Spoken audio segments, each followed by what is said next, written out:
రాష్ట్రంలో ఎన్నికలు ఎప్పుడు వచ్చినా కాంగ్రెస్ పార్టీని గాలిలో కలపడానికి ప్రజలు సిద్ధంగా ఉన్నారని హరీష్ రావు తెలిపారు. సిద్దిపేట పట్టణంలో మాజీ మంత్రి ఎమ్మెల్యే హరీష్ రావు మీడియా సమావేశం నిర్వహించారు. ఈ మేరకు సీఎం రేవంత్ రెడ్డికి మాజీ మంత్రి ఎమ్మెల్యే హరీష్ రావు బహిరంగ లేఖ రాశారు. సన్నవడ్లు అమ్ముకొని 2 నెలలైనా బోనస్ డబ్బులు ఇవ్వడం లేదన్నారు. రైతు రుణమాఫీ, రైతు భరోసా ఇవ్వకుండా మోసం చేసి వరంగల్ డిక్లరేషన్ తుంగలో తొక్కారని అన్నారు. రైతు పండించిన కందులను మొత్తం కూడా కొనుగోలు చేయాలని డిమాండ్ చేశారు. ముఖ్యంగా ఈ ప్రభుత్వం గొప్పగా చెప్పుకుంటున్నటువంటి సన్నవడ్లకు బోనస్ విషయంలో ఈ ప్రభుత్వం రైతుల్ని దగా చేస్తూ ఉంది. సన్నవడ్లకు ఈ రాష్ట్రంలో 8,64,000 మెట్రిక్ టన్నులకు 432 కోట్ల రూపాయల బోనస్ పెండింగ్లో ఉంది. ఉత్తమ్ కుమార్ రెడ్డి మాటలు గొప్పగా ఉన్నాయి కానీ చేతలు మాత్రం చేదుగా ఉన్నాయి. 48 గంటల్లో రైతుల ఖాతాల్లో డబ్బులు జమ చేస్తున్నామని ఉత్తమ్ కుమార్ రెడ్డి గారు ప్రగల్భాలు పలికారు. 48 గంటలు కాదు, 48 రోజులైనా రైతుల ఖాతాలో బోనస్ డబ్బులు జమ కావడం లేదు. ఉత్తమ్ కుమార్ రెడ్డి, మీరు మాటల మనిషా, మోసపు మనిషా? చేతల్లో రుజువు చేసినప్పుడే మనిషి యొక్క గౌరవం పెరుగుతుంది. కానీ మీ మాటలు కోటలు దాటుతున్నాయి, చేతలు గడప దాటడం లేదు.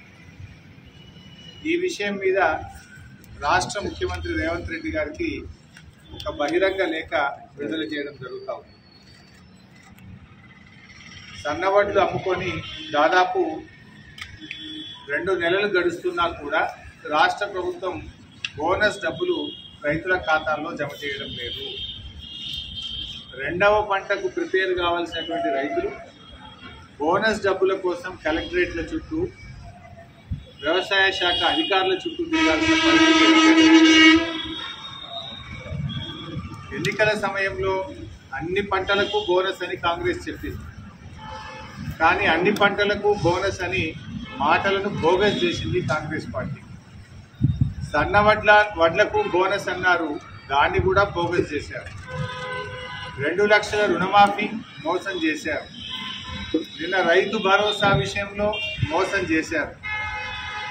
అదేవిధంగా పంటలకు బీమా అన్నారు, మోసం చేశారు.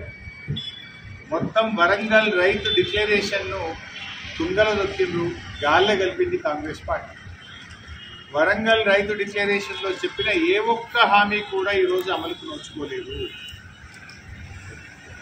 అన్ని పంటలకు బోనస్ అని లాస్ట్కు ఒక్క వరికే ఇస్తామన్నారు. ఆ వరిలో సన్నాలకే ఇస్తామన్నారు. ఆ సన్నాలకు కూడా 2 నెలల నుంచి బోనస్ డబ్బులు పడడం లేదు. అటు రైతు బంధు వేయకపోతే, బ్యాంకులలో పోతే క్రాప్ లోన్లు రాకపాయే, రుణమాఫీ కాకపాయే, ఇవ్వాల్సిన బోనస్ పైసలు కూడా ఇవ్వకపోతే 2వ పంటకు పెట్టుబడి ఎట్లా? రుణమాఫీ అయితే కొత్తగా క్రాప్ లోన్ దొరుకు, అటు రుణమాఫీ చేయకపోతే పోనీ అన్నట్టు ఎకరానికి 15,000 రూపాయల రైతు బంధు ఇచ్చినా చేతుల పంటకు పెట్టుబడికి సాయం జరుగుతుంది. అది ఇవ్వకపోతే కందులు పండించడం వాళ్ళు చేసిన నేరమా అని నేను అడుగుతా ఉన్నా.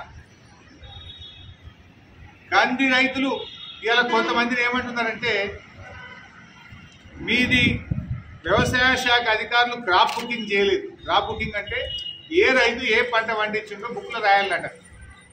మరి వాళ్ళు రాయకపోతే రైతులు ఏం చేయాలి?